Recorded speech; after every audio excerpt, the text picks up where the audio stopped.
all participants where it says send to, and that way it doesn't look like I'm talking to myself when I answer a question. Okay, and with that, I believe we're ready to get going. After I drink some iced tea. Hang on. Okay. Access to this webinar is for educational and informational purposes only. Consult a licensed broker or registered investment advisor before placing any trade. All securities and orders discussed, tracked, and monitored in virtual trading accounts. Virtual account prices and returns may differ from actual trading results. Commission costs are excluded. Neither PhilStockWorld.com, PSW, nor its affiliates, nor any of their respective offices, personnel, representatives, agents, or independent contractors are in such capacities licensed financial advisors, registered investment advisors, or registered broker-dealers. Nothing contained in this webinar, website, or promotional material constitutes a promotion, recommendation, solicitation, or offer of any particular investment security or transaction. Trading options involves risk. Visit the OCC website, www.optionsclearing.com, to read characteristics and risks of standardized options. PSW provides educational and training services that are meant to teach you the risks and potential rewards of trading options, and we are not a service that tells you what to trade. We are not implying or guaranteeing any profit. As always, do not trade with money that you can't afford to lose. Past performance does not equal future results, and results discussed in this webinar are not typical and are only valid on the specific or identified date. Your results may vary. By accessing this webinar, you agree to hold the above harmless from any losses you may incur as a result of information discussed in the media identified above. By accessing this webinar, you agree to be placed on our mailing list and receive our newsletter. Rest assured, we take your privacy very seriously, and we will not distribute or sell your information to anyone. Fantastic. Time to share screens. Let's see what's going on. And I'm going to hit that button, and hopefully something will happen. Woohoo! I think it did.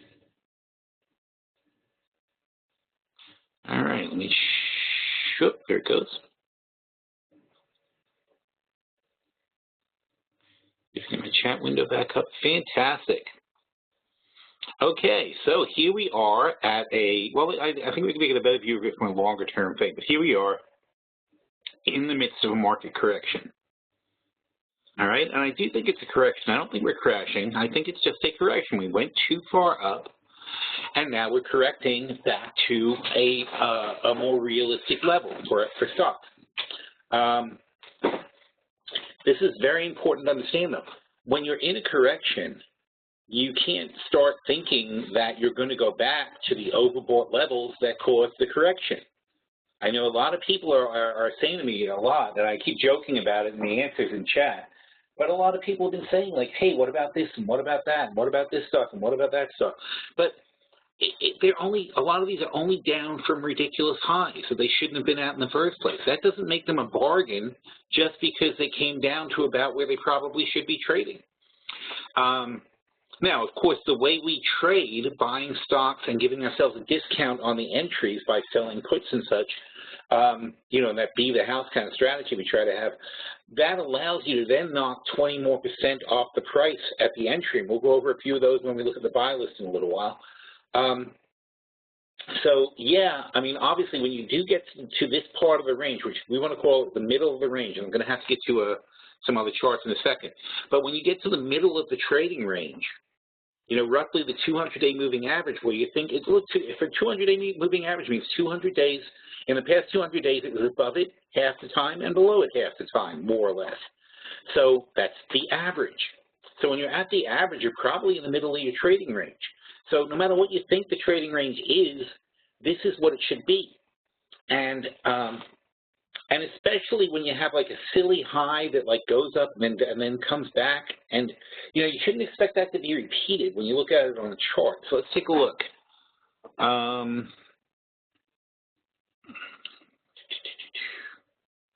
Okay, and I'm assuming everybody can see my screen. So if you can't see my screens, then tell me, but I'm assuming everyone's following along at the moment. Okay, so if we go to SPX, which is the S&P. So how do I get the red and green lines to show up on your chart on my thinkorswim thing screen. Okay, now let me show them that right now. That's a real important thing. These lines are a study, and the study, you have to add a study. Then you go down, it's a trend study, and it's under P, but I think it's the, there it is, see? When you go to LP, and down, see that second from the bottom, this one says pivot points.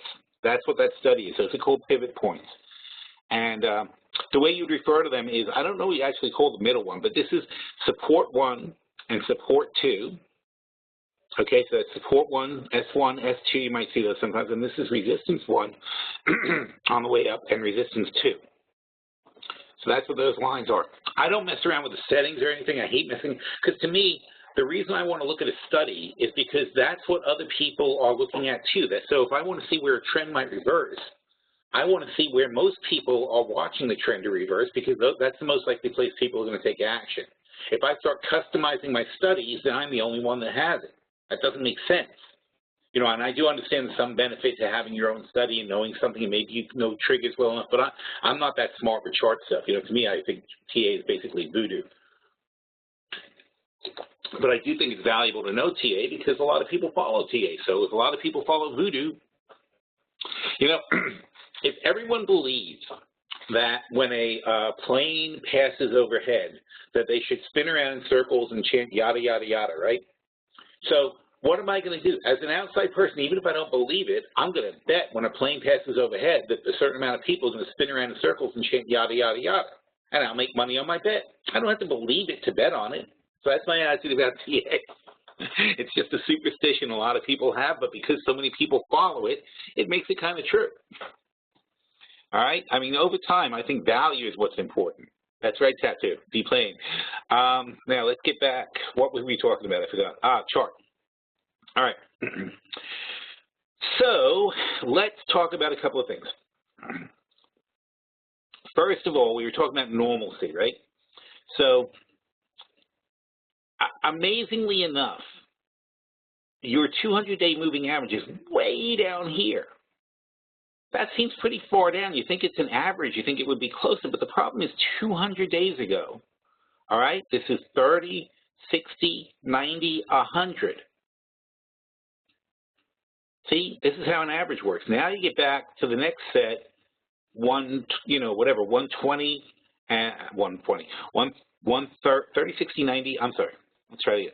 30, 60, 90, 120, 150, 180. So you're looking for where we were back in April-ish around. And in April, look, we had that little crash that brought us pretty far down to 1,800. That's why your 200-day moving average is 1,900. We started out at 1,800. We got up to 2,000. The average of 1,800 and 2,000 is 1,900. Woohoo! Wow, isn't that amazing, right? See how TA works? Of course it's right. Of course it looks right. It's based on things that already happened.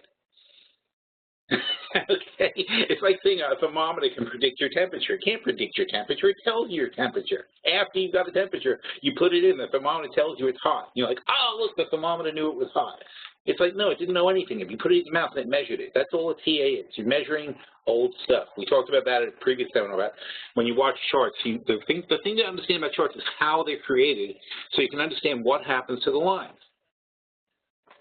And in fact, when we had the last sell-off, we did have a discussion about this. We talked about how once you go below the 50, because the 50 is more reactive than the 200. The 200 takes a long time to change its trajectory. You're not going to bend the 200-day moving average down unless you're below it. If you're below it, you're pulling it lower. If you're above it, you're pulling it higher. So here, you're pulling it higher, just not as fast, even though you're down here. You're still raising the 200-day moving average. So when we had this last turn, what we talked about was unless we fell way down here, we weren't going to get a drop down on the 50-day moving average. And because we didn't get the drop down, it still acted supportive. So when we popped over it, you know, when a moving average still has an upward sort of general trend to it, it means it's easy to get through. If it has a downward trend to it, now what happened here? See, when it has a downward trend, it's hard to get through. So if you want to know in advance whether or not a 50 or 200-day moving average, and a 200 is obviously firmer than a 50. So if you want to know in advance whether a 50-day moving average is going to stop your stock from going higher, Just look at the trend. If it's downtrending, it's going to be firm support on top. If it's uptrending, it's going to be resistance. It's firm resistance on top. If it's light trending, it's going to be weak resistance, and it might be easy to pop through. And then once it pops through it, the uptrend becomes strong support on a move down.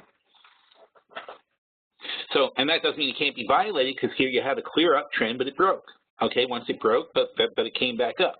Here you have uptrends that held. See, and as they hold, it gets stronger and stronger and stronger, but that still doesn't stop a stock from getting overbought. So the question is, what's a real trend? This is a real trend. This is something that we could see happening, and that would be sort of like here up to May. So this is happening, and you see what the trend was, though? We had a really, really good recovery long term. We started flattening out, and everybody freaked out just because we weren't going higher, and so they talked the markets up. They were so worried that we were going to reverse a bit. They talked the markets up all summer long. And they talked and talked and talked and promised and promised and promised, but the reality is there hasn't really been any significantly more stimulus. There hasn't been any great changes in the economy. There haven't been any reversals of austerity programs in Europe. We're still in the same place we were last year when the markets basically flattened out around 1,700. Now, you could look at corporate earnings and say we've made a bit of progress since then, and we have a little bit, but not from 1,700 to 2,000, not 20% worth. We should have normal growth. So normal growth off of 1,700 is 5%, 10% in a year.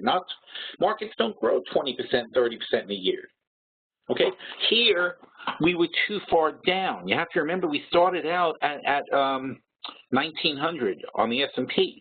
Or 1850, or whatever the hell it was. But, so here we're down 1/3. That was too low. So we're down 2/3, 1/3, it's too low. We come back to 1,700, though, and now we're down about 10% from the all-time highs. That's probably about right. And then 2 years later, we gain another 10%. So from 1,600 to 1,760, that's about right. But then that means this is a stretch. Now, so let's say that 1,760 or 18, I'll call it 1,800. I think on our big chart it is 1,800. Hang on, let me check that. Because it doesn't do it. Get to start talking about something I don't know what I'm talking about. 1,850, I'm sorry. So the must-hold line, and I'm doing this quickly. I spent a lot more time when we came up with the must-hold line. There was some serious analysis to it. So the must-hold line, the line we expected to be at for the S&P at the end of this year, was 1,850. Okay, so over 1,850 doesn't mean, and the point of the big chart, and let's take a look at the big chart. This is today, and this is what I mean. When I say the big chart, I talk about this chart that we print pretty often. I mean, every day in member chat, STJ, Jean-Luc usually puts one up.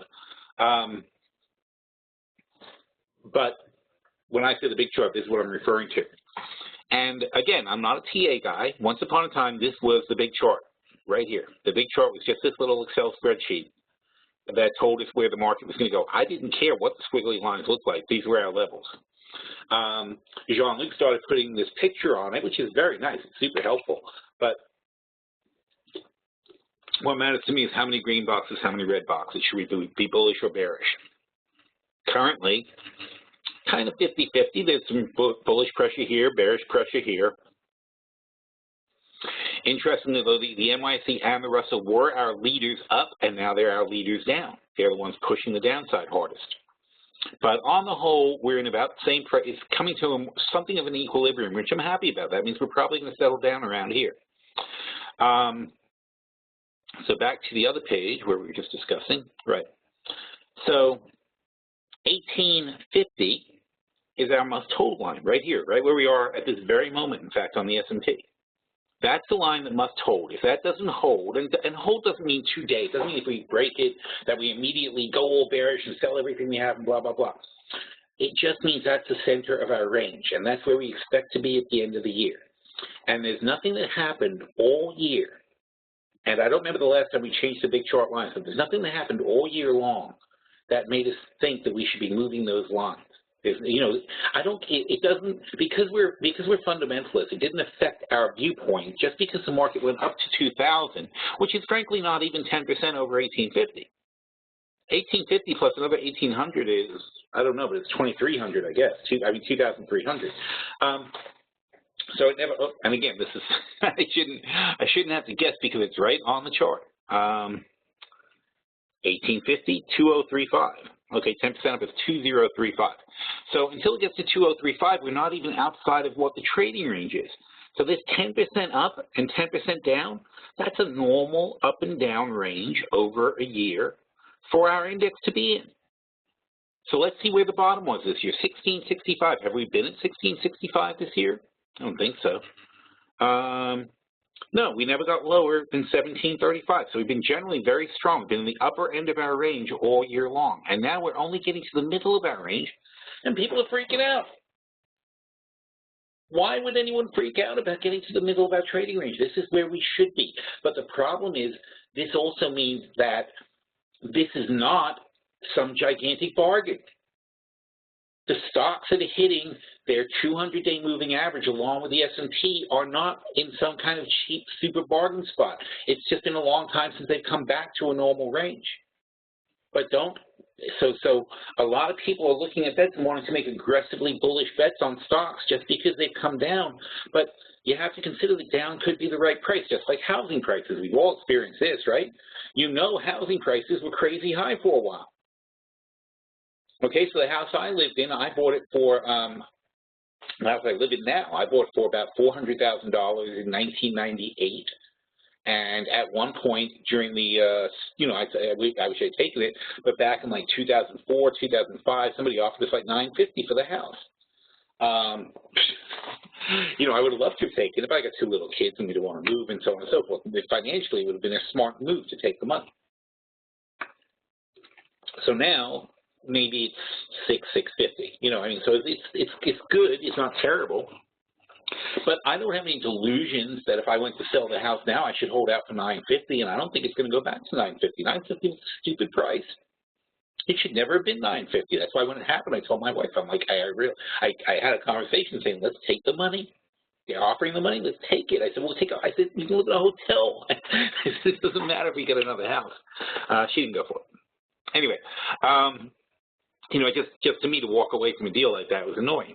But the point is, you need to feel that way about your stocks too. You have to have an understanding of what they're actually worth. Okay, I don't have kids sitting in my stocks. My kids don't live in my stocks. My kids don't go to school based on where my stock price is. I shouldn't be so attached to my stock the way I am to my house. If you drive a Range Rover, right, it's like $80,000 brand new for the car. So if you have a Range Rover that's a year old, maybe it's worth $65,000 because it's a year old, right? And somebody offers you $90,000 for it, you take it, right?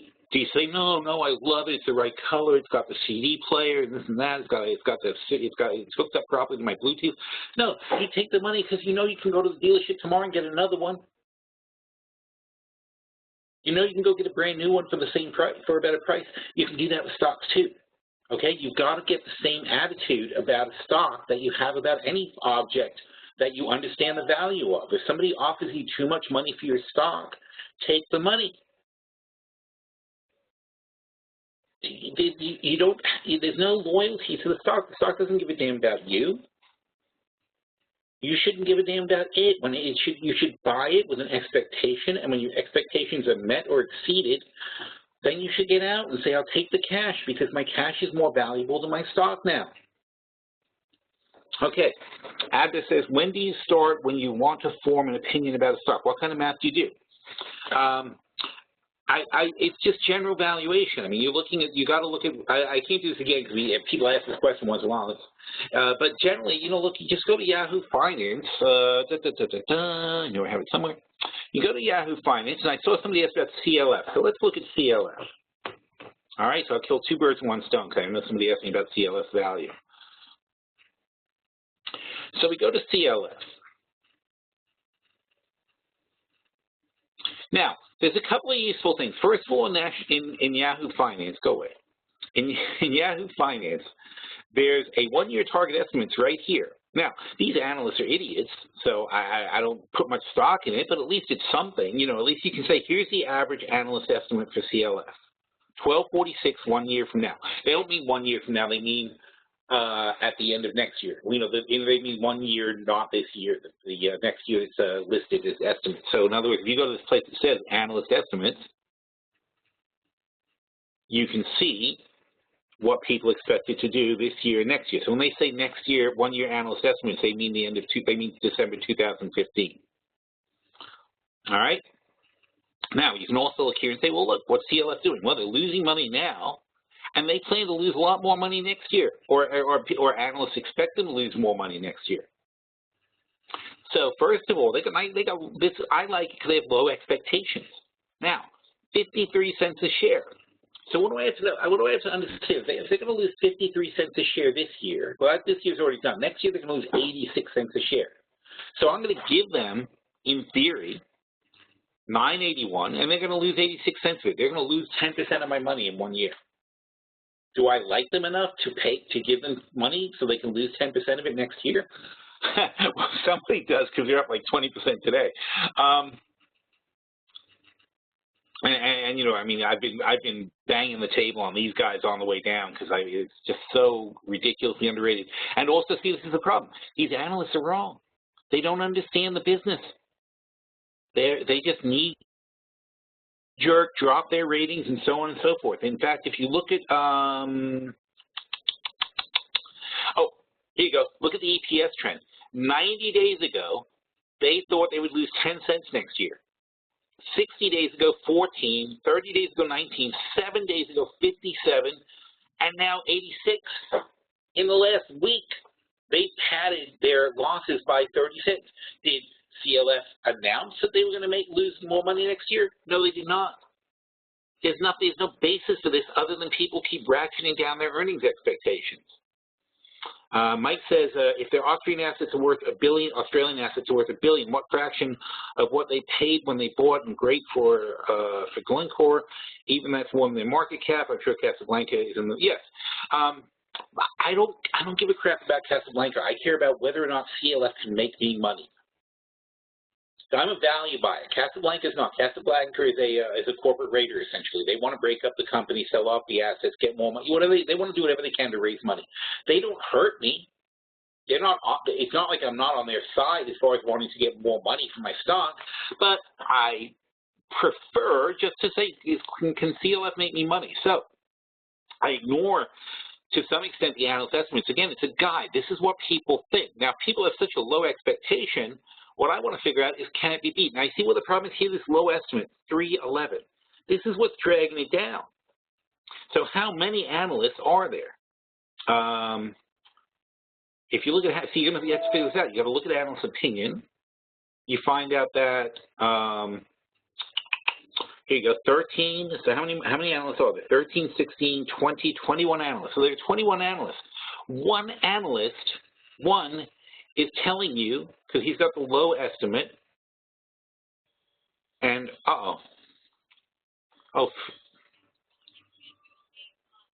geez.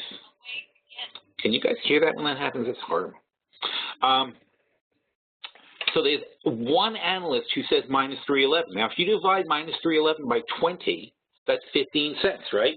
That means this one guy, with his one opinion, has dragged down the entirety of the estimate by 15 cents. Okay, that's the way analyst opinions work. It's just an average. So if a couple of guys really hate a stock and it's not heavily followed, they can drag down the earnings expectation for the whole group. And that one guy could be a lunatic. That's what I love about this whole game. So what's really happening, this is what I care about. What's really happening is, in 2012, they lost $1 billion. All right, and again, I want to spend all day analyzing cliffs, but they lost $1 billion. Some of it was one-time expenses and so on and so forth. Last year, they made $364 million. This year, they're losing, but nothing. Look, in the last 4 quarters, they're net zero. Their sales are around $1.1 billion. They spun off an asset to make some money for the sale. And now, that's another thing. We talked about that sometimes. These sales aren't coming back because, well, there's 2 factors here. Iron ore prices went way down, and they spun off a couple of assets, so they don't have as much stuff to sell now. And then you get to the balance sheet, though, and I said, well, let's see, they're really, I mean, well, so they start off, they're not making any money, but they're not burning any money. Look at the cash flow. They dropped $140 million to the bottom line. On a quarterly basis, cash positive. If they're cash positive and they've got a few billion in sales, and they don't have a lot of debt, $3 billion, if you're cash positive, $3 billion in debt isn't terrible. They can service that, obviously. They've got $300 million in cash. They've got $380 million in receivables. It's offset by payables. But they're not in bad shape. And you have to say, at the same time, you have to understand they're in a position where iron ore prices are at like record lows, and the economy is slow. So that combination means this is the worst time looking at them to buy them. They look terrible. This is a terrible time, but that's when you do want to buy something. I want to buy something when everybody thinks they suck, not when everybody thinks they're great. So you look at that, and I start to say, okay, so given those things, given the fact that I know they can in a good year make about $1 billion, they can drop 20, 25% to the bottom line on a good year. So they can make $1 billion. How much am I paying for this company? I'm paying $1.4 billion for a company that just last year made $350 million. And let's try that again. 364 actually, divided by 1.4 is, let's see, 364 divided by 1,400. 26%. So this company returns 26% on my investment. I like that. That's a PE of 4. Why would I not want to buy them? Now you have to start talking me out of buying them. Last year they had a PE of 4. This year, I just looked at the chart. They might have a PE. They might not make much money this year, but they're going to not lose money. They got $300 million in the bank, which means technically I'm only paying $1.1 million for them. I'm not paying $1.4 million.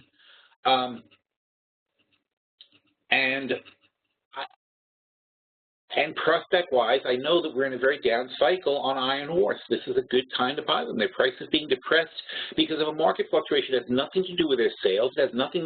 There's nothing bad about the company. How do you figure out the PE? We just figured it out. We looked at the earnings, and we divide the earnings by the price of the stock. So, so last year, I'm not talking about this year. I'm not talking about what's expected. I'm saying last year, they made 1/4 of this amount. So the PE is 4 times the earnings. That's going backwards. Going forward, people think they're going to lose money this year. So far, we haven't had the evidence that they're going to lose as much money as people think. Because when you look at the quarterly breakdown, where are we? No, estimates. When you look at the quarterly breakdown, what have they done? I'm having a hard time drawing the conclusion that these analysts have. In May, they lost 24 cents. In June, they lost 8 cents. So that's 32 cents. But they actually improved in June. So they lost 32 cents. They're 53. I can see them losing 53. But then look at the estimates. The estimates here are 2 and 4. The actual 32 they lost plus 2 is 34, plus 4 is 38. That doesn't add up to 53. Okay? And I was asking, how do you account for $3 billion in debt? You account for $3 billion in debt. Lots of companies have debt, especially companies that buy mines and equipment and so on and so forth. I mean, the normal function of a company is to have debt. Apple's got debt, not much probably, but they have debt. And the question is whether you can service your debt, and that's when you look at cash flow. If your cash flow is servicing your debt and you're still making a profit, the debt's not a big deal. Yeah, but obviously the go-forward question is always, can I maintain those sales? Can I maintain that cash flow? You have to know, and now say then you have to actually know something about the company. That's all the basics. Then you have to know something about the company. Cliffs is an iron ore pellet producer. Okay, they make iron ore. They turn it into little teeny tiny pellets. Those pellets are then used in steel production. So they're not selling iron ore pellets to anybody except for people like U.S. Steel. Now, there aren't any other iron ore pellet producers in North America. I think maybe one other. But there's really not competition in North America. The competition is in China and overseas, yet they get priced as if they're competing against the whole world. About 40% of their business maybe comes from overseas, from overseas. The other funny thing about CLF, which I wrote extensively about last week, is that they're priced like a coal miner. They're lumped in with the coal miners. If you look at their competitors, I know that's a thing here. If you look at the competitors for CLF, look who it is. BTU, ANR, CNX. These are not people in their business. These are coal companies.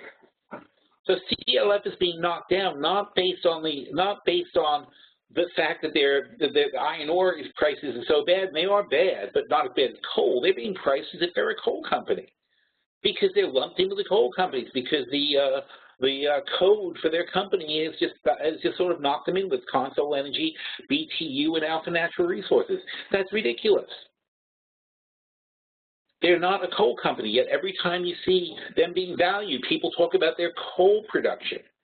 Their coal production is 3% of the company's valuation. I'll show you something that is useful. There's this thing called Trefis, and if you have Thinkorswim, you get these little valuation reports, but you can go to Trefis.com and get it too.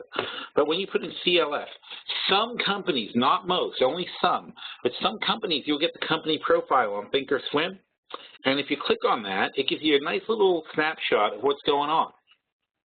So what drives the stock? Notice coal, North American coal, 4.2%. All right, hang on, try rebooting, tell him. Try restarting conference, not rebooting. Restart conference. Okay.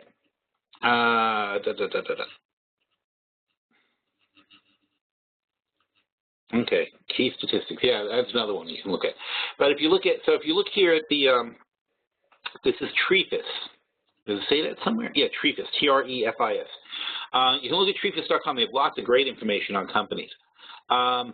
So here you go, North American iron ore, 63%. Do you realize what a tremendous advantage it is for them to be sitting in North America selling iron ore when other people have, their competitors who are in China and overseas have to ship it here to compete? They've got North America pretty locked up. Their shipping costs are zero for that part of the trip.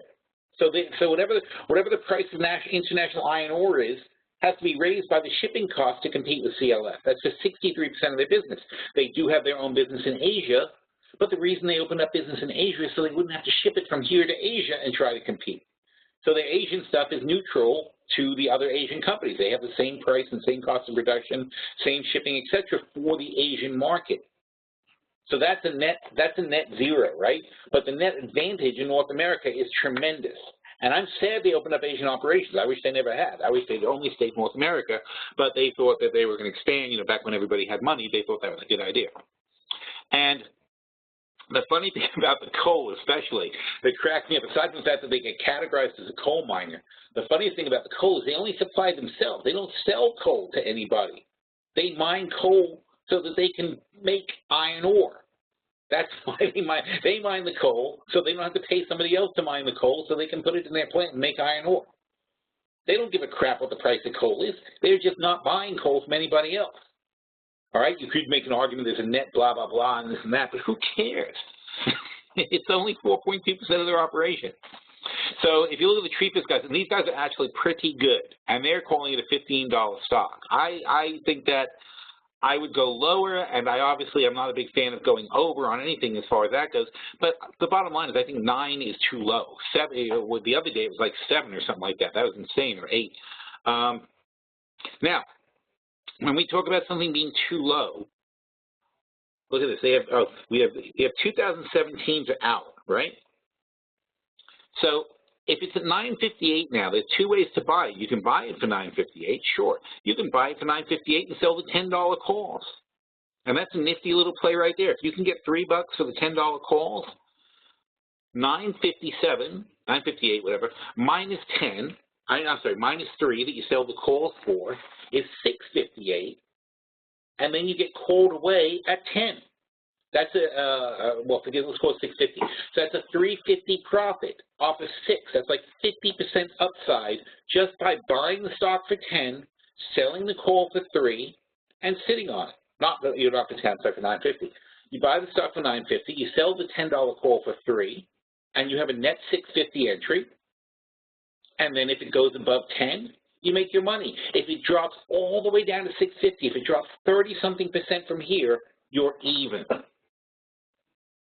Anything over 10, a 50-cent gain from where it is now, you make, let's see, 350 divided by 650. 350 divided by 650. You make 53% in 2 years, 828 days. Okay, that's the simplest option play you could ever make. Buy the stock for $9.50, sell the $10 call for $3. Your net is $6.50. Your profit is $3.50. That's 53%. Okay, in 2 years. Don't tell me you can't make 10% a year, because this is all you have to do. This is a completely, utterly conservative way to play the market. It's already down 50% this stock.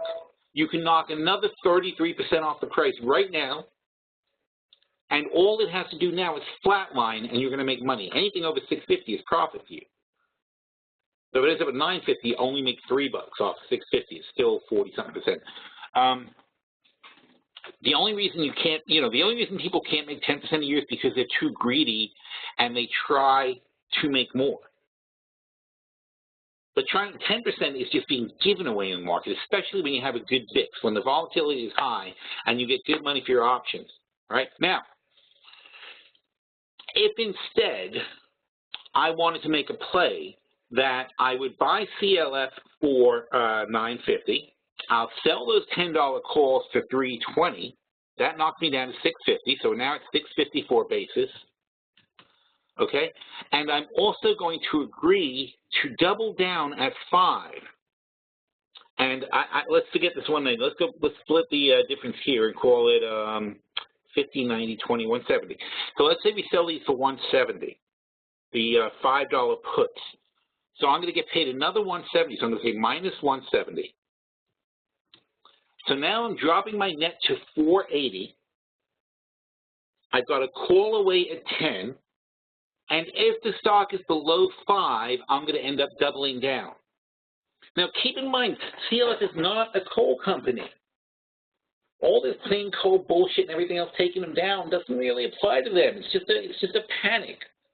Okay, it's like not flying an airline because of Ebola. It's like you can't just avoid all airlines and all hotels. Like Disney stock went down, they say it's because of Ebola. That's just insane. So when something stupid is going on, you have to recognize it and say, I'm going to put my foot down. I think that's a dumb reason for it to be down. So I've been banging the table on CLS, and we do have that trade. I'm sorry, Jao says, why don't we do 10,000 shares? We're doing a reasonable amount of shares already in our portfolios. I mean, it's not, as we learned from GTAT, just because something goes down doesn't mean it can't keep going down. So, you don't want to overdo something just because it seems very attractive. But I'm saying if you don't have CLF, if you don't have a lot of material stocks, then I think this is probably one of the best material bets you could possibly make. But not to overload your portfolio with it. You put a normal amount of money into something like this. So the point I was saying is that if you wanted to do that combination, what we call a buy right, you're netting in for $4.80. And if another block is assigned to you at $5, then you'll have 2 times that amount at 5. And then you can go and sell the $3 puts and calls for the next session if you want. That's what we call scaling in. You take a position, you plan to buy more at a lower price. If it goes to that lower price, you can do it again and flip to a lower price again. That's what we did with GTAT. The problem is it went down so fast that it blew our plan. And we were heavily committed on that one. That one hurt us. All right, you don't want to overcommit to anything off the bat. You always want to assume the worst can happen. What else do we have? Okay, so that's that. Did I catch everybody's questions on that? I believe I did. If I missed something, let me know. All right, so that's what CLF is about, and I got sidetracked. I forgot what our main conversation started. We were talking about the S&P. So some things get below their average. Now, sometimes something will go up or down. We call, these are spikes. We ignore spikes completely. But sometimes, when you have to think of it in the longer run, a spike is And BHP is increasing their oil production to existing. Yeah, but we don't. That's the point about clips. We don't care what happens in Australia. We care about what happens in America.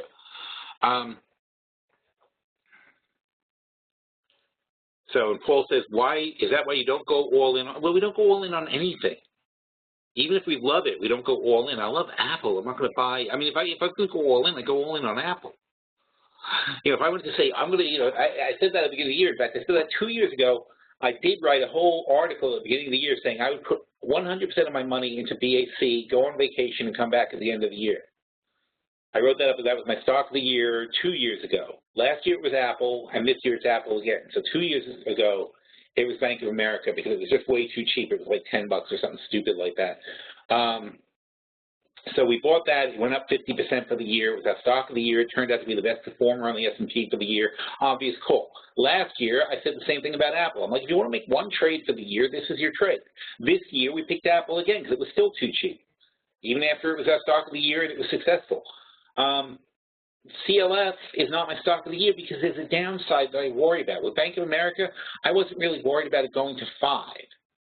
Okay, and with Apple, I wasn't worried about it going to 50. In fact, if it went to 50, I'd be thrilled to double down on it. With CLS, a stock, no matter how good it is, if it goes down to a certain point, it can start like loans can get recalled. The $3 billion a loan, they're not a problem when you're servicing them unless there's covenants there that say that your stock value, that your valuation of your market cap has to be over $3 billion. Otherwise, the bank has the right to recall the loan because you no longer have enough market cap to back up their loan. And if you blow a covenant, it doesn't matter if it's for good or bad reasons, you blow a covenant, the bank can screw you over. So, you never know what's going to happen. Apple doesn't have a loan issue, so I'm not worried about that. Bank of America didn't have any outstanding debts that I was going to be worried about. They already went through a crisis beyond epic proportion. So we already saw what happened to them when they went to 0. So at 10 or 50, at 10, I wasn't worried about what would happen if they went to 5. Since they went to 5, the same thing that happened last time would have happened. Everybody would have bailed them out.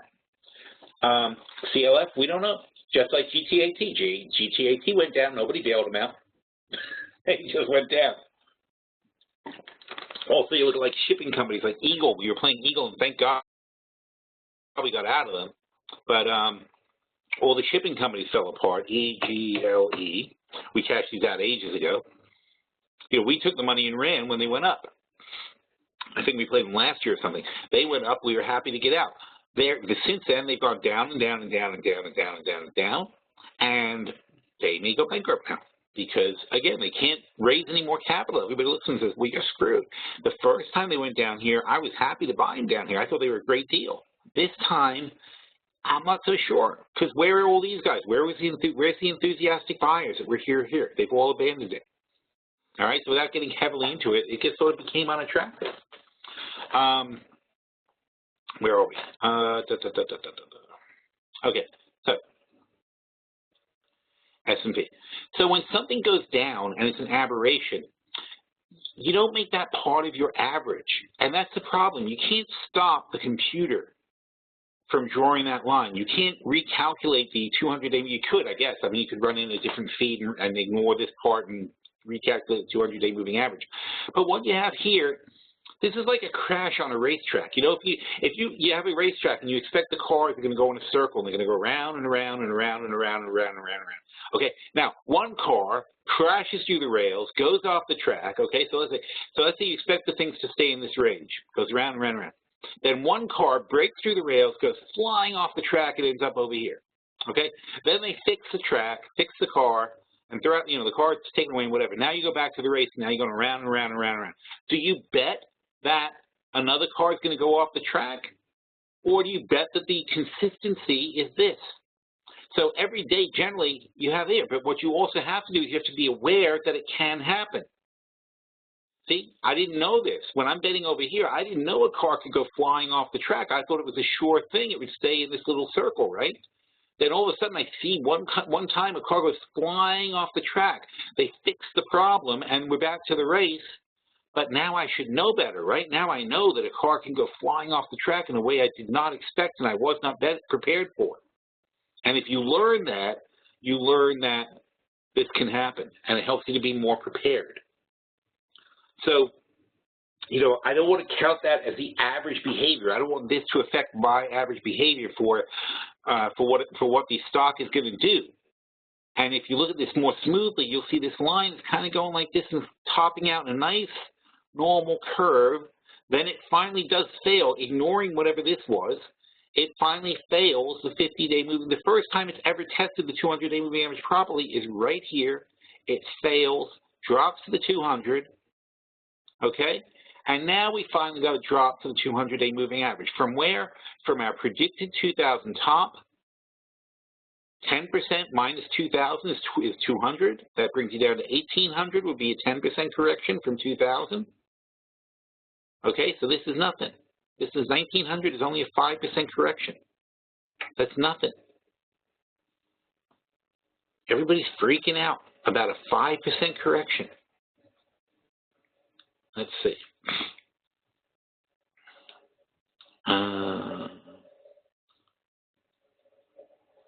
Okay, so do you like the background? I didn't even change it. What do you like? I'm confused. This background is different. I didn't change. I forgot to change my thinker swim, but thanks for reminding me. I meant to.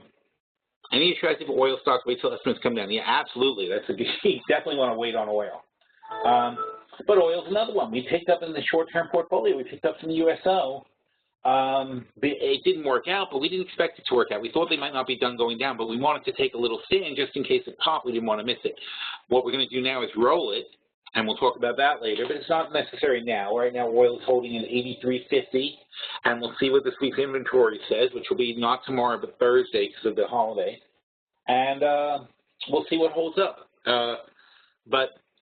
We took a poke, and for us, a poke is a bull call spread, because a bull call spread kind of limits your losses. You're not likely to get a really quick loss. It's not like you spent all your money on premium and bought a call. We bought a call, but we sold a call that had more premium than the call we bought. That puts us in a position to make money, and if it doesn't make money, it's no biggie. We'll just take the call we bought and roll it out, and hopefully make money on the next try. So that's where oil is. Oil is really in a collapse mode, though. It could go down to like 70. I mean, this is where we predicted it would be. You know, our long-term prediction for oil was 85, but now that we're at 85, you got to look at the situation again and say, well, what's actually happening? And they're still in really bad shape. But look what happened here. They were in very bad shape here too. They held at 77. Somebody really put their foot down to the $80 mark. Okay, same thing. There was consolidation at 85. It spiked low. Then buyers finally came in. From there on, 85 held up very nicely. All right, so I think 85 is the fair price. If you look at extraction costs, it costs in deep water drilling $70 to pull oil out of the ground. In Saudi Arabia, it's $20. In shale, it varies, but probably anywhere from as low as 30 to up to 70, 80 for shale. The Canadian sands, there's some weird pricing, but figure probably they're in the 60 range. So you get down to 70 though, and things start shutting down. You know, if it's not profitable to take oil, whatever the method they're taking, it's not profitable to take it out, then stop taking it out. That's a pretty logical thing. Especially though, it's different for oil than it is for certain other things. Like for gold, most miners are small, and even if they can't make money, they've got to cover their cash flow and will keep mining even though it's against their better interests.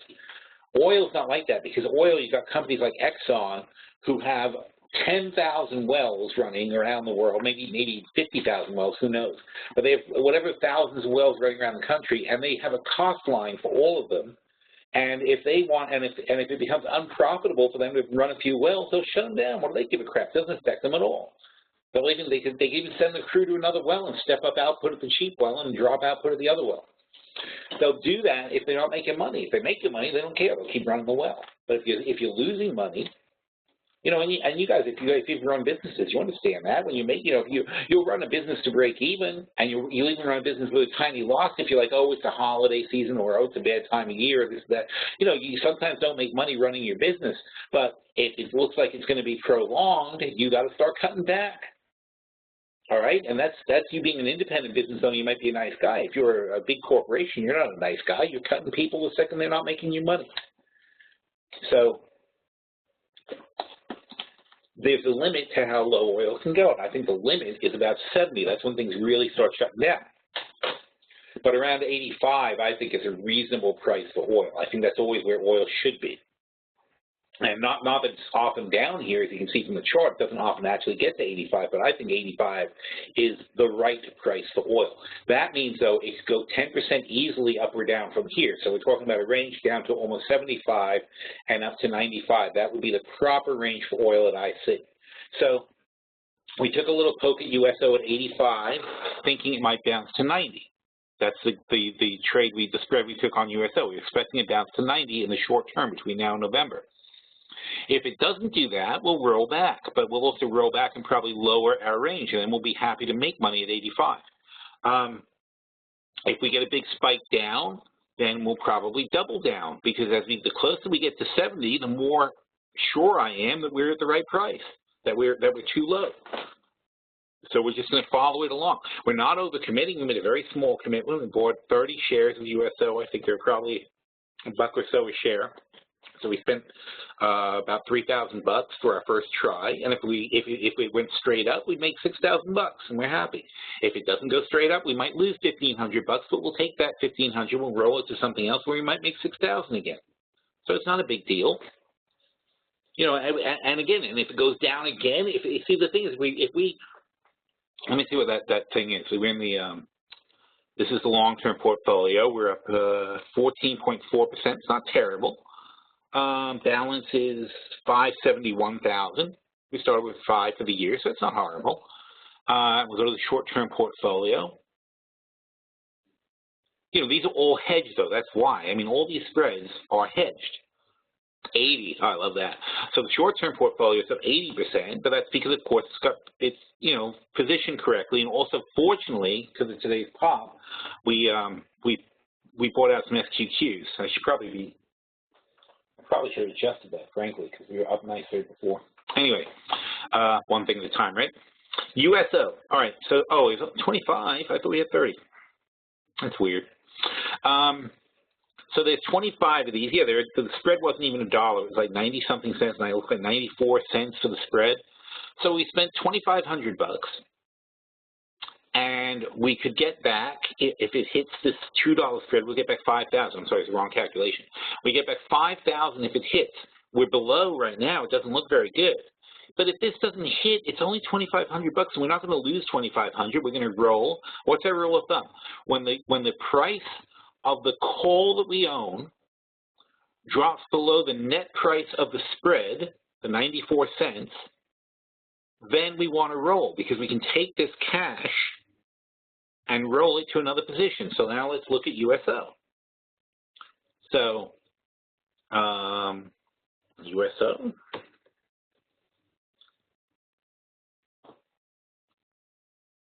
So we keep our eye on the, was it November? 20, what the heck was it? January, I'm sorry, January 32 calls, all right. So we have the January 32 calls. So we're giving ourselves a good amount of time. This is not a heavily enthusiastic bet. We took the 32, here's the 32, so they're like, well, we'll say 153 was the last sale. 32, 34 spread. We only need to go back up to 34. If that doesn't work, we would take, let's say when this is $1 or $1.20, we're going to take these and we're going to roll them out to April. And what are we going to do? We're going to take an April spread, but an even lower one. Like, let's say, for example, we take the 30, this is 320, okay, just split, no, there it is 320 anyway. So just split the middle here, so we'll call it 320. And let's say, what's 220? 32. So I'm sorry, where did we start? 30. So we can go for the 30-32 spread, and that's going to be about $1.20. Okay? But maybe we want to go a little bit wider. Maybe we want to go to a $3 spread for the 33s. You know, we'll have to decide at the time, because the prices will obviously change. But we might invest a little bit more money, pick up a wider spread, but now we're getting a wider spread at a lower price. And we just keep doing that as oil goes lower. And the lower it goes, the cheaper these spreads are going to be. So essentially, what does it do? A strategy like this essentially forces you to buy low and sell high. Because we are sticking with a spread. When the spread fills, it has a cap, and then we're going to get called away because it has a cap. When it goes lower, our strategy is to add more. All right, and at a certain point, obviously, you would give up. You'd say, oh, this trade's just never going to work. But if we're right, if our premise is right, we'll end up with quite a good-sized investment at $70 oil, and then if we're right overall, it'll bounce, turn there, and we'll have a really excellent return. All right, but you have to have a plan, and you have to stick with your plan. You can't have a plan and abandon your plan just because you can't forget why you're in something. We're in that spread just in case oil pops on us. We want to get a little something for our trouble. It's also a placeholder to remind us that we're playing oil. And if it goes down, that's fine. We want it to go down. We would love to. We want to commit to a cheaper price. We're not making a big commitment. So you don't freak out about having a loss. It was just a placeholder to say, okay, we're in oil. If it doesn't go our way, we're going to take a bigger position. That's all. All right. So Ken says, is there a reason you aren't using the actual SPX high 21? Yeah, we don't. Yes, we don't use spikes. Okay, and the longer term that something is a spike, we will ignore it more. So in other words, okay, back to SPX. So I'm sorry, you said 2109, it's actually 2019. So we're more comfortable with our 2000 line. See how nice that is for consolidation? 2000 line. Does this have consolidation at 2019? No, it had a spike for like 1 day. It hit that for some tiny portion of 1 day. That's not real. That could have been one of those fat finger things. It could have been anything. It's not a real number. The low, same thing. It's not a real number. It doesn't hold. When, you know, in the grand scheme of things, when you look on a weekly chart, this is a spike because it went down and it went back up a day later. So within 24 hours, this is the number, 1890, not 1874. So if you want your calculations to be right, it is. Now, what I used, though, today was I said my real calculation, though, since I know 2000 is my expected top, I knew that was the right number. So since I know 2000 is my top, then I also know that I should just take 10% off 2000. I should ignore this. So take 5% off 2000 for a 5% line, 1900. And look how that lines up. It's just about the 200-day moving average, 1905. So that's confirmation that I'm right. So the 200-day moving average is 1905. I'm not going to adjust it, though. I'm still going to stick with mine because 2000 I know is a firm top. I can see it right there. So what's 5% below 2000? 1900. What's 5% below that? 1800. That's what I'm going to calculate. I'm going to calculate on real lines that should give me significant strength. And in fact, speaking of 1905, where do we bounce here? 1905. See that? The same thing. It's you're almost predicting it back here that we'd hit that. This would be where we're going to go to.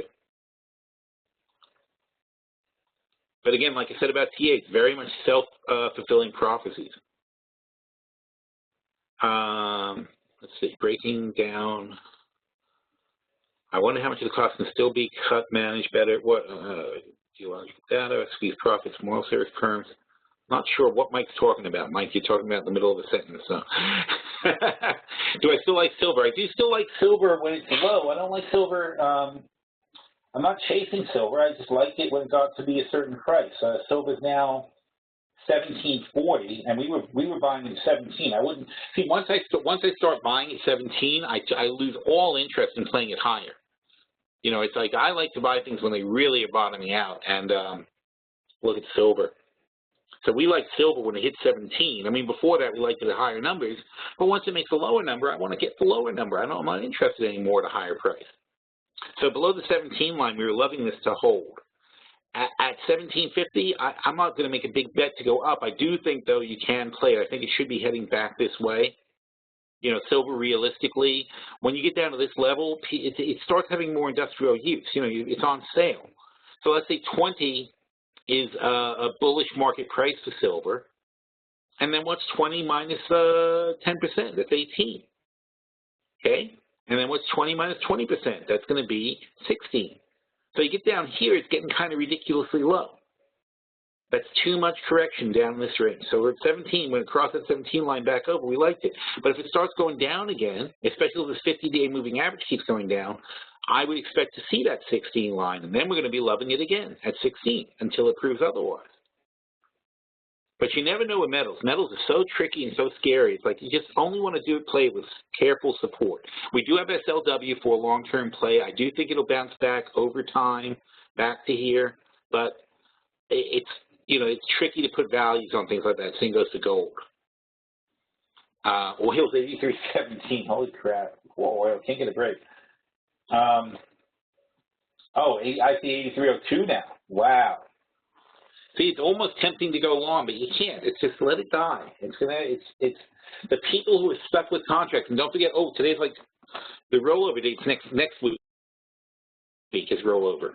The contracts roll over next week. These people are so screwed who are holding contracts, especially the November contracts expire next week, I think probably Monday. And after that, December, if they're stuck with December contracts, if they roll them, they can't deduct the tax on it, and it's a whole mess, like tax-wise. So,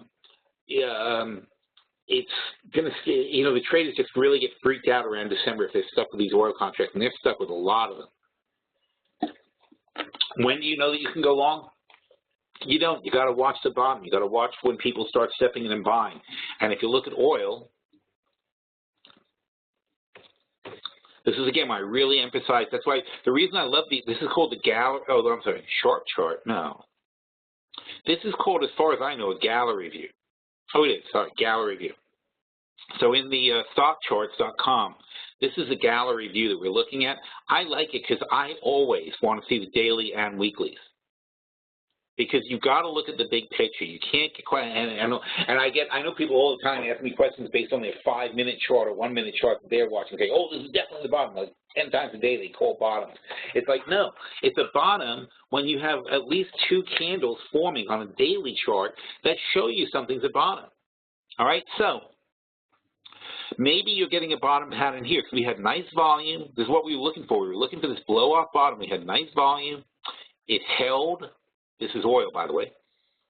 So we had nice volume that held up, and then the next day, it formed a good candle. It stayed up inside that higher volume, so you're hoping 85 is going to hold. But what happens today? This doesn't include today. What happened today is now we're down to 83.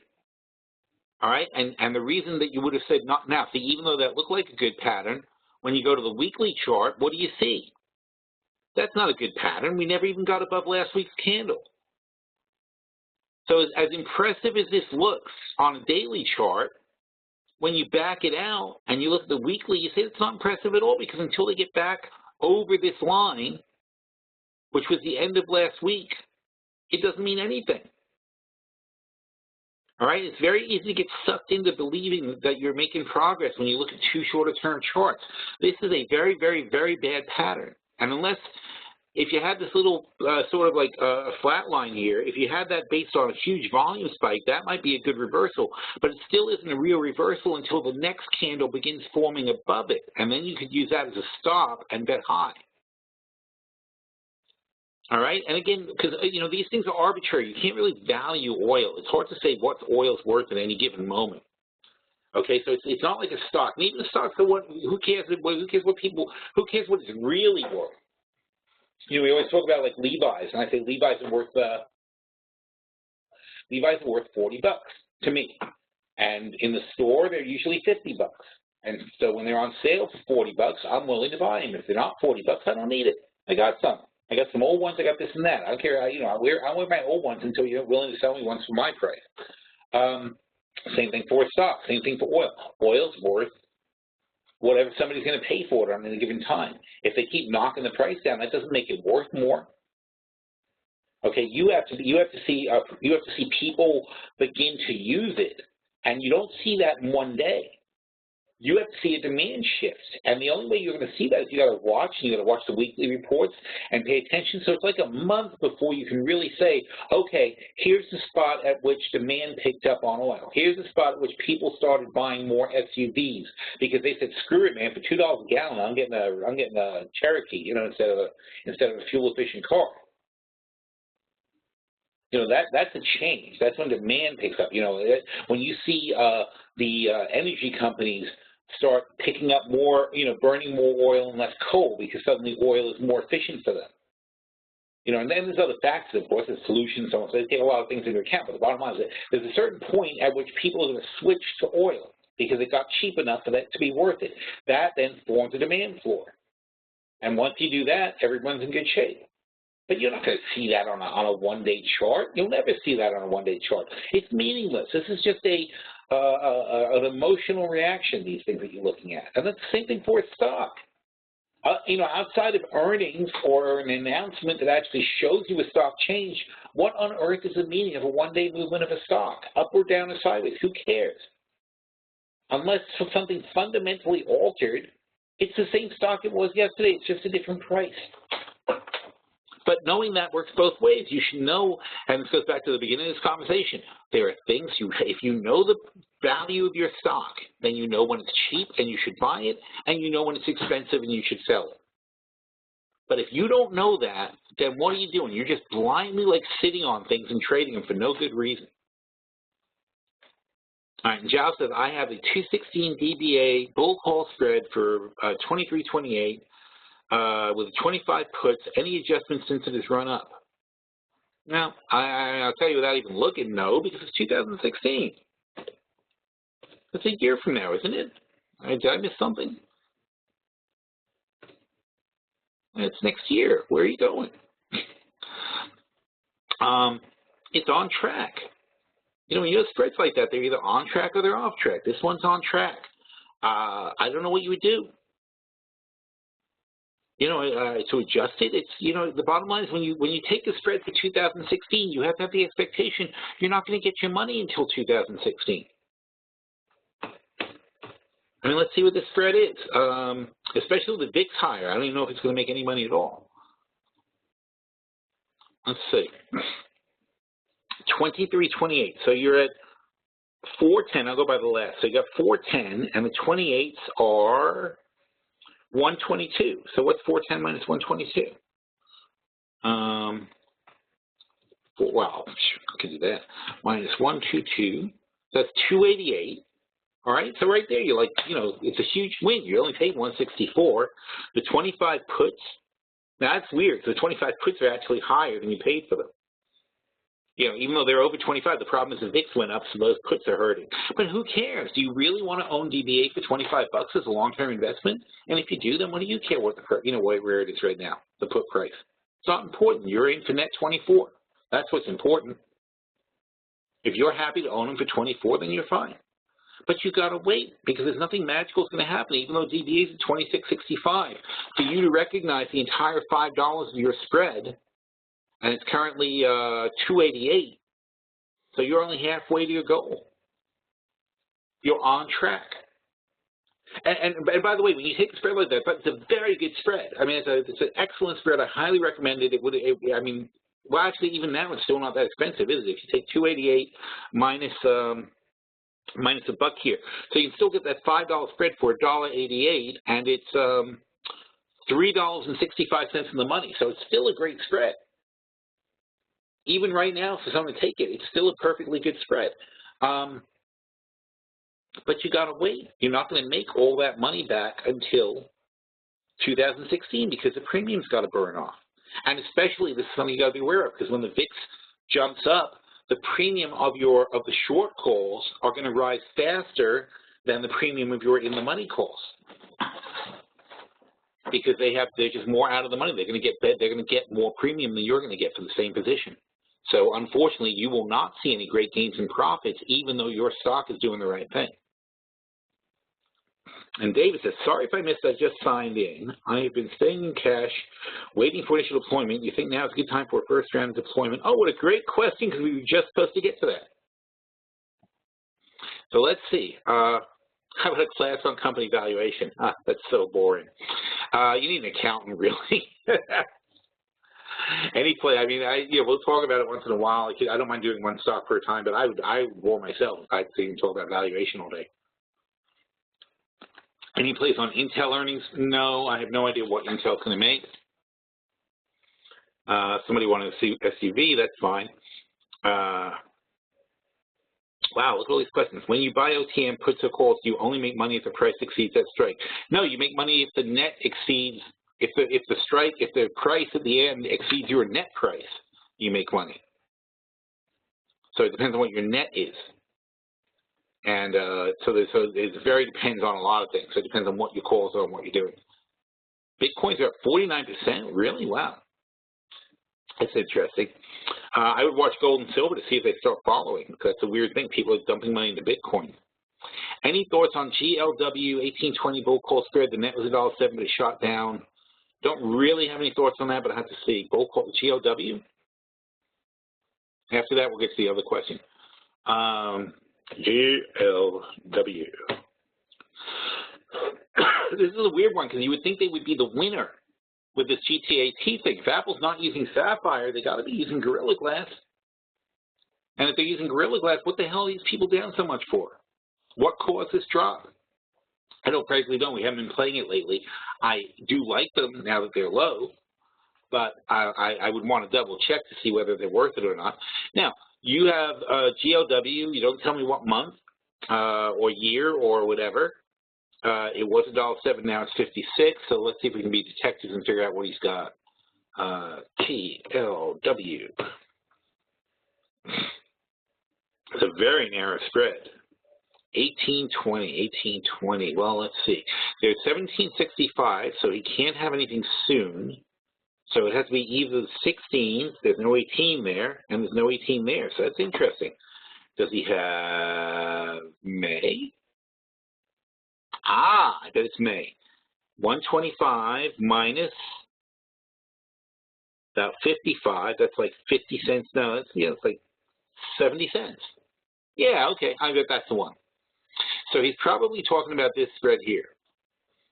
Now, if you paid $1.07 for your 1820 bull call spread, you're in luck because it's still $1.20, 22, 23. So you can still get $1.22 or 23 out of this thing.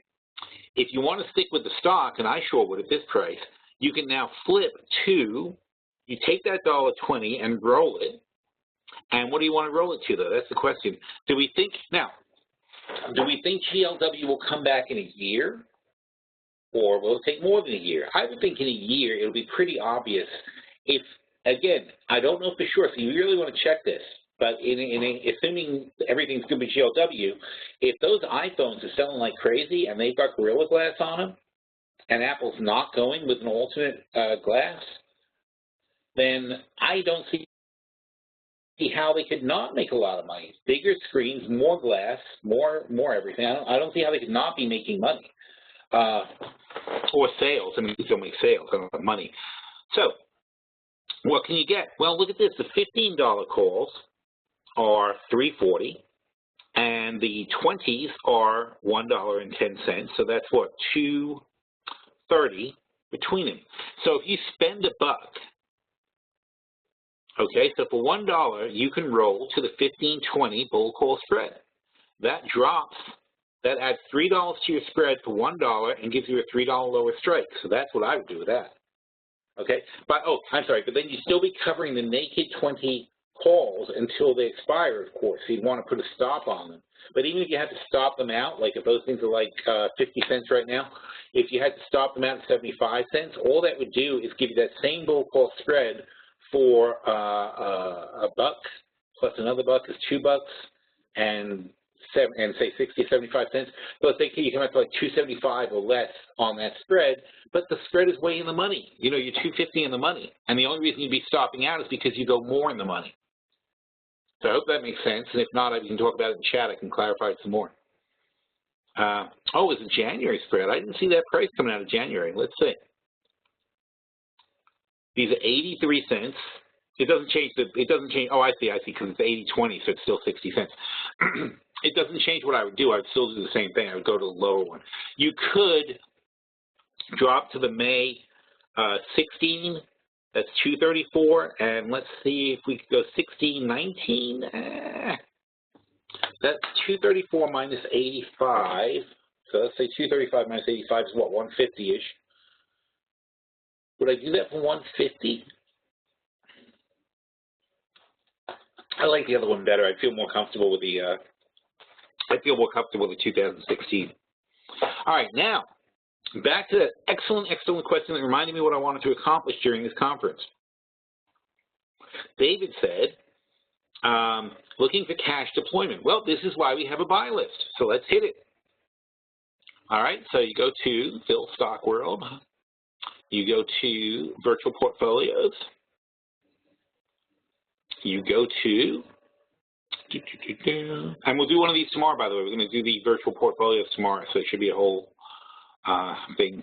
We have to go over all those positions and see if we want to add or subtract or whatever. All right, so here's the buy list. And we'll see how embarrassing it is. All right. So what are we looking for on the buy list? Well, it's very nice that they have live charts. That's why I love these charts, which are also from FinViz, and they update live. So every time you go to the buy list, even though I wrote it ages ago, it updates the chart to today. So you can really see where you are. Now, here's the funny thing. Look at AG&C. They went up. They went down first, then they went up. But that's the point of the buy list. Anytime you look at it, when you see something on sale, you got to say, maybe I should buy that. So right now, ABX, definitely love ABX down here. Miners are overbeaten up. Gold did not drop this much, but the miners are dead. In fact, let's take a look. Here's another useful thing you can do on Yahoo. I think. Oh, I shouldn't have done that.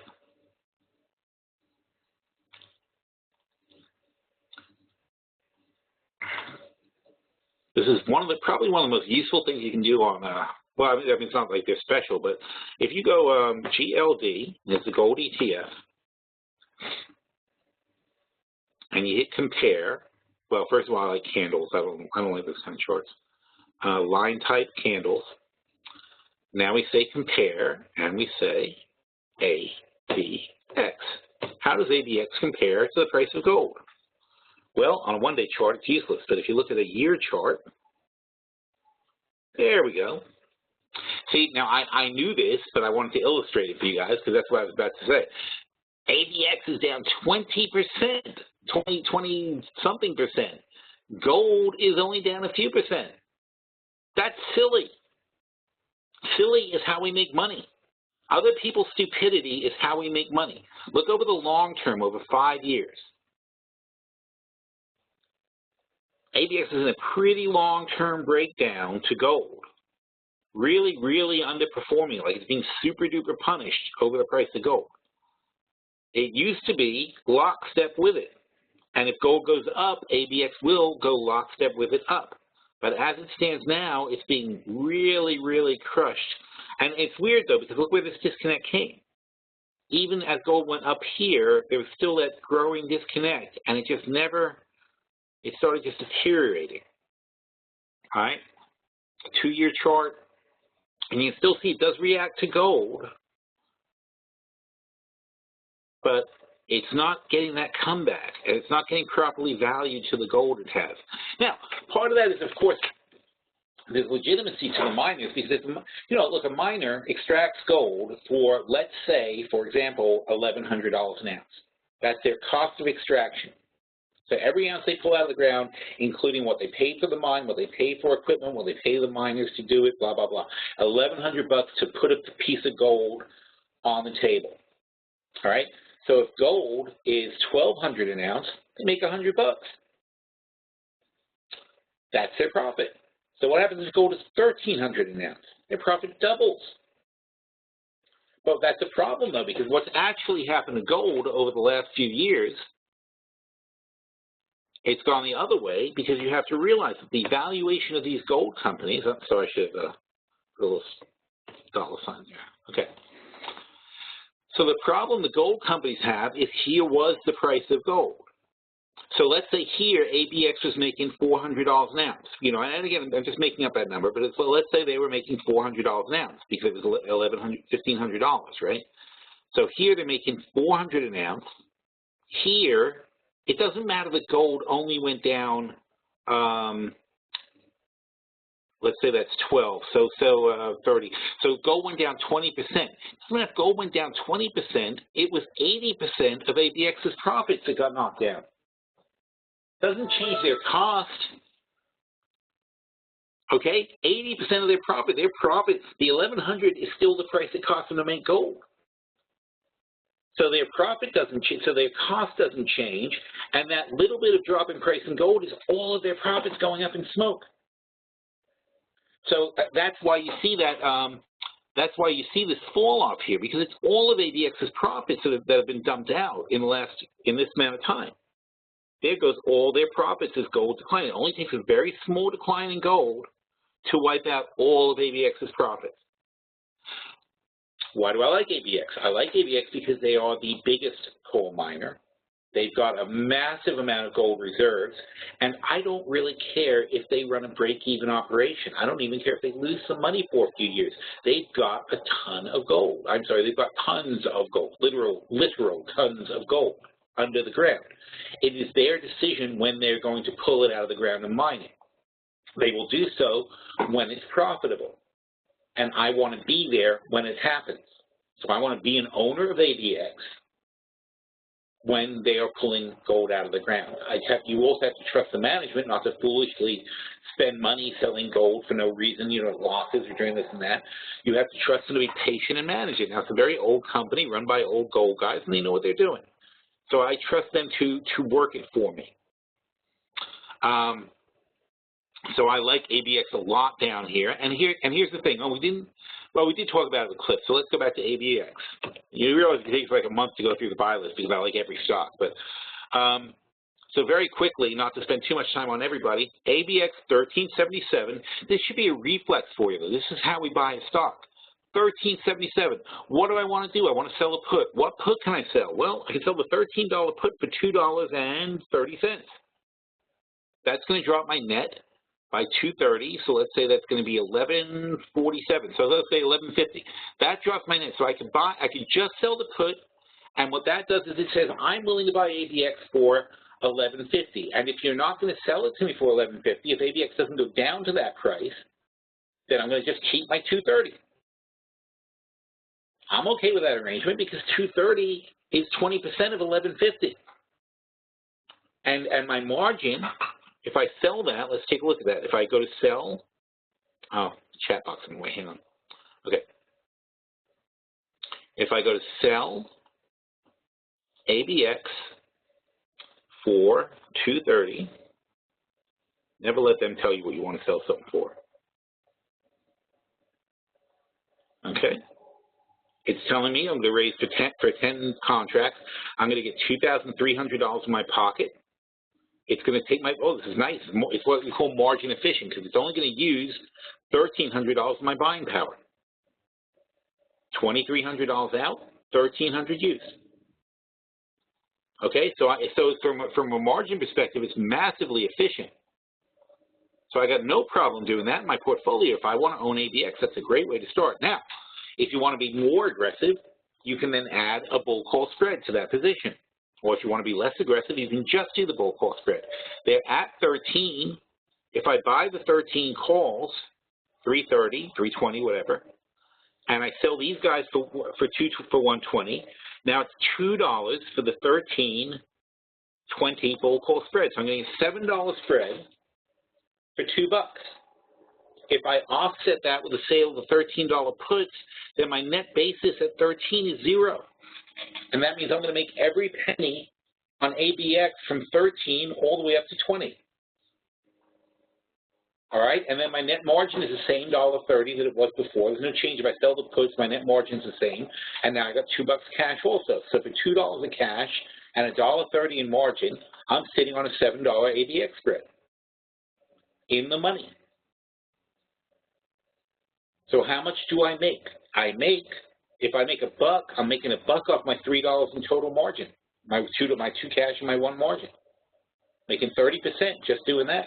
If I could make 60%, 90%, 120% off my margin. Off my cash, I'm making everything. I'm making infinity off my cash. All right, so just so you know, I'm not going to do that with every stock. I mean, it just gives you an idea how that works, though. When the VIX is high, you want to take advantage by being a seller of these calls. We will tomorrow because we're going to be going over our portfolios. We're going to actually look to see if there are things we should dump and put in things like that. This is crazy not to have. I love that one. AGNC up, okay. Not everyone can be down, right? ACAM, they're down, but I'm not too thrilled with the NASDAQ right now. So in fact, we're shorting NASDAQ, so let's see what happens.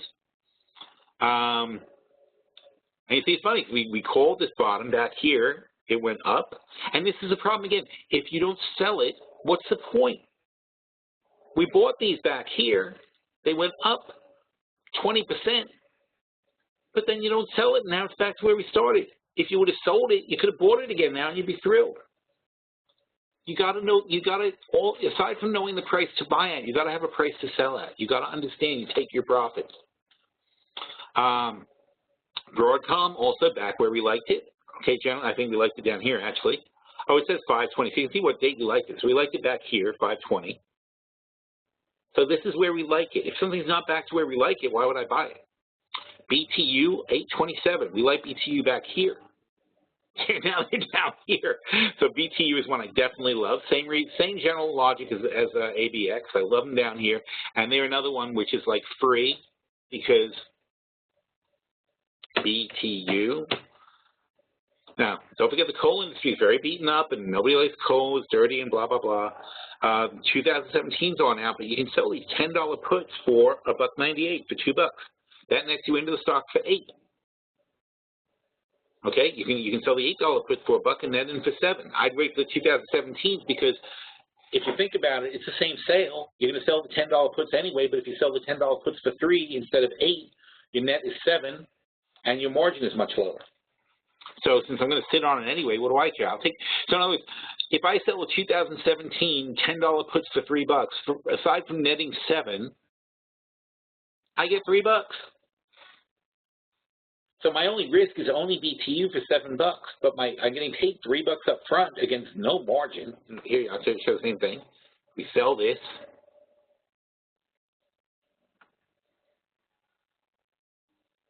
Look at that margin, $866 to get $1,800. So you get, so it's no margin. It's just a placeholder that raises some cash. All right, and I'm not saying just jump into materials because materials are sucking right now, but the bottom line is at some point they'll turn around. At some point we're going to want to build a building or something, and then people are going to want these things. Cake was a great call. They're holding up nicely. I like to see that. Remember my logic on cake? My logic on cake was because food costs were coming down. See, they're benefiting from falling food prices. This was back in August. We figured that out. And they have. So the benefits of those cheaper food costs have outweighed any concerns about the consumers, plus they cater to the high-end consumers. Anyway, they're not cheap. They're what they call the casual dining. They're not fast food. And that's holding up pretty good. We got CCJ, love them. Also long-term, long time to recover, but same kind of play. And again, why don't we see the kind of guys I like? I like the world's biggest gold producer. I like the world's biggest coal producer. I like the world's biggest uranium producer. I like the guys who are field leaders when they're beaten up. All right, I want the beaten up winners. I don't want the beaten up losers. I don't want the also-rans. So Viz is talking about PBR. Yeah, PBR is okay, but I wouldn't touch the energy sector right now. I don't know how low oil is going to go. Rig also, we already have Rig, and that's been sucking, but I like them too. I'm going to stick with it. CHK, we talked about this. The problem with CHK is they spun off so many assets now that it's not really the same company anymore. All right, so I got a concern there because I don't like the way it's going. So we'll just, I just can't get my hand around it to say I love it, but you know what? This is a good volume, and it's holding. Holding means 10% down anyway, but it's holding not so bad in good volume. So if you see this consolidate a bit, it might start to get attractive. Chimera is another real estate trust. Also, the dividend on these guys, AGNC too, the dividend is fantastic. I love these guys right here at this price. Absolutely love them. That dividend you cannot turn down. CLF we just talked about, love them. DBA, we already pulled the trigger on DBA down here because that was just stupidly cheap. It was easy. That was easy money. eBay, back cheap. 520. I guess they were down there around here on 520. So they're back to where we like them at $50. I still like them. I still think they're good at $50. But now you got Apple competing with PayPal in that space and so on and so forth. So I'm not so I don't think I'd jump on that one right now. Ed, ooh, that was a good pick. Look how people run into those stocks. See, it's nice to have a utility stock. So that one took off, and that's fine. But obviously, you're not going to chase it. We liked it, and it went up. Okay, fine. EXCX long, good steady one, pays a nice dividend. Like that one, still in a good range. SCX I like down here for sure. They're back in the bottom of the range where we definitely like them. And you look at these plays. I mean, just use your head. I mean, there's already plays in here. So, what do we say? The 2016-30 puts. So you say, oh, I tell you what, maybe I can sell the 2017-30 puts. So let's go to FCX, just an example. FCX, I mean, use your head. It says the 2016-30 puts. If they have 2017s, they do. Now these 30 puts are 560 because of the better VIX. So we were happy to sell the 30 puts for 320. Think I'm not happy to sell the 30 puts for 560? All right, so now you're getting a way better price.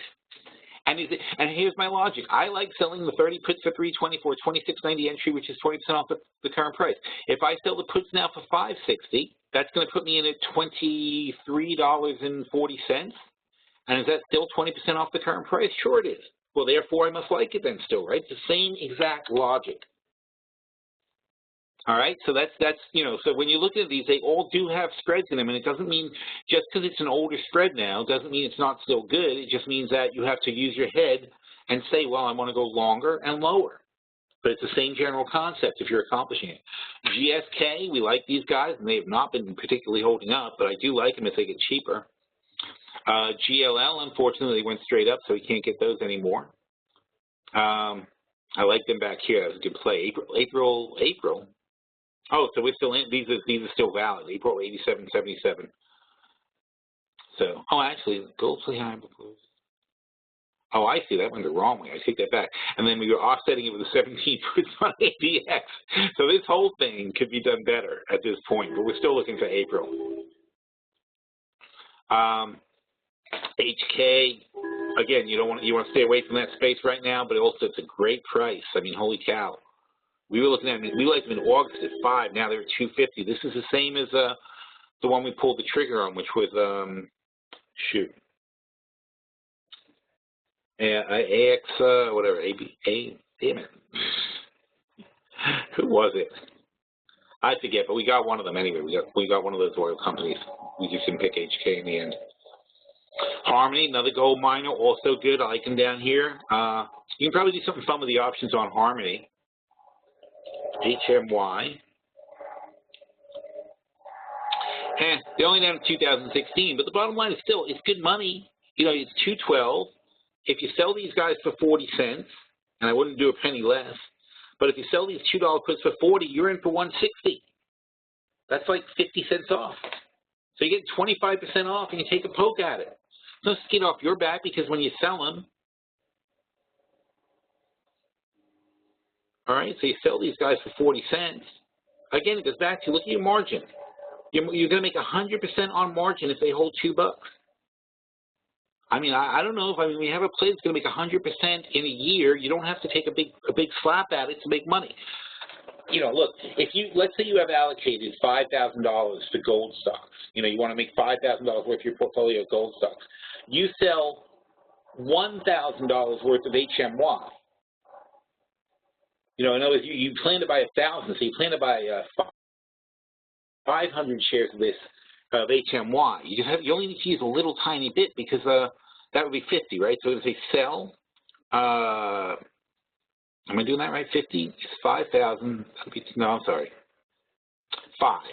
It's telling me. So you're going to sell, and at $2 a share, you can buy 500 shares, no problem, right? So you do 5.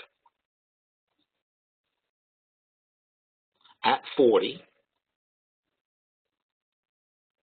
and you're going to get $200, and your margin's $200, right? So you're going to make 100% on $200. So even if you had $1,000 allocated for this position, because if you get put to you, you'll end up owning $1,000. If it never gets put to you and you get $200, that's 20% of $1,000 in a year. And you took the smallest little risk. Your only risk is owning $1,000 worth of HMY, and you've got a piece of your portfolio making 20%. That's how you manage your portfolio. You take these little small moves. When you make more money, you take more little small moves. But if you keep making 20% a year on all these different positions, it really does add up. You don't need to make these giant leaps. You don't have to make 100%. Just make 20% consistently, and you'll see the money come in. You'll learn how this stuff works. All right, HMY, HOV. I love HOV down there. We discussed it this morning. I just want to see the market come back a little bit. What's happening to oil right now? Oil, as we just said, is oil is now going to 81.54.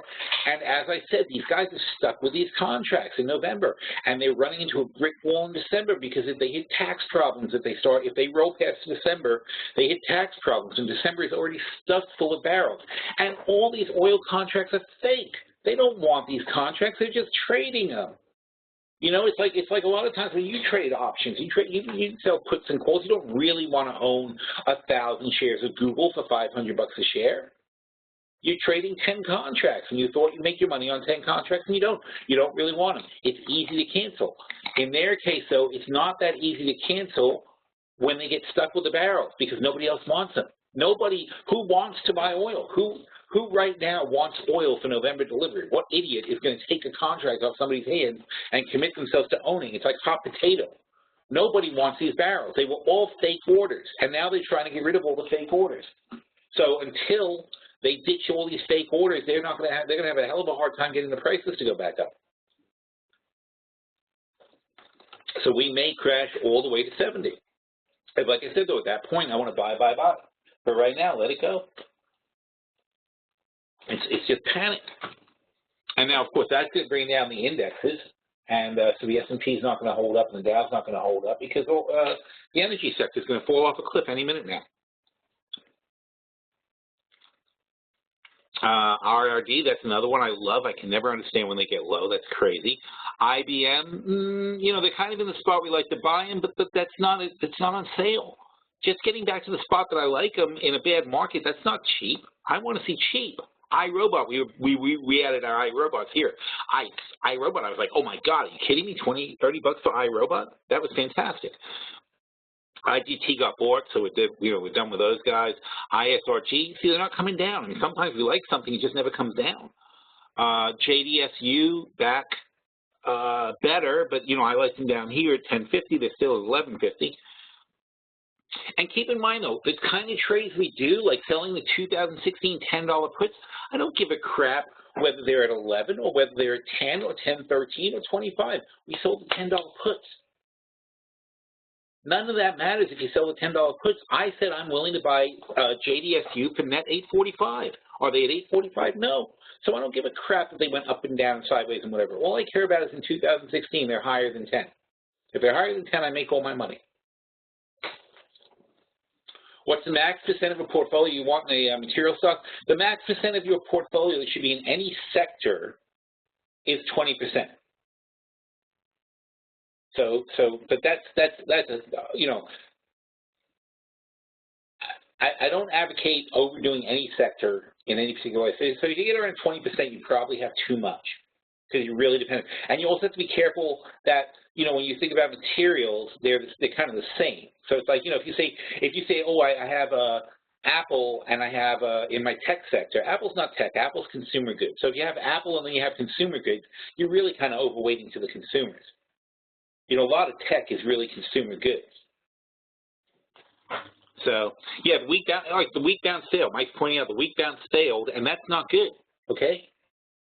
We expected a weak bounce today, and I said that this morning. That anything less than 1% is a huge disappointment and a very big loss for the bulls. If they can't even hold a weak bounce, they're in big trouble. So, you know, we may have to look at slapping on some more short positions. KBH. Okay, so KBH, I like them, but you know, I mean, I'm not that thrilled with my discount given the current market conditions. That's failing. Why would I jump in and buy stuff if it's failing? Lionsgate, still higher than when we got into it, but I like them anyway. I still like them over here. This is a good spot. Lulu, not really performing for us. We came in around here, and they're still around here. You know, they had a nice pop. I still like them, but given the market conditions, I'm not so inclined to go for a new play here. Mattel, I think, is stupidly cheap now. We like them here at 35. Now they're at 30. I like them more. Still like these guys.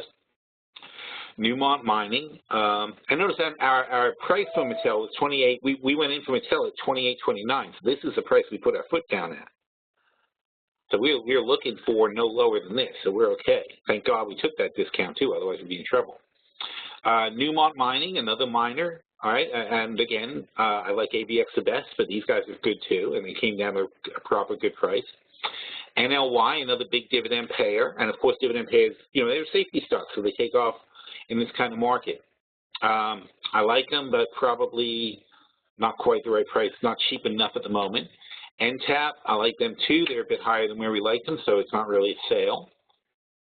New York Times, I know I was doing a trade down here at 11.50 because I really liked it. They spiked and now they're back. I still think if you don't get it here, you're never going to see this again. They're getting away. I think I highlighted that. It's too cheap. You know, it's just undervalued. Pfizer, another nice dividend pay, a good whenever they were down around this price. Penworth, no, too much now, unfortunately. Transocean, one of my favorites. Love this one for a long-term play. RRD, back in the toilet. Love it. Okay, also a good dividend payer. Sears, almost off our list now. Well, they like Chesapeake, they spun off too much, and they're not the same company they were when we liked them. So even though you see this decline, there was some spinning off that cost $10 of the drop. So realistically, they're kind of flat to where we liked them, because now you get, instead of just this, you get the Sears plus some Land's End plus some cash. That's what we had back here, and they spun off Land's End, and obviously the cash is dividended out.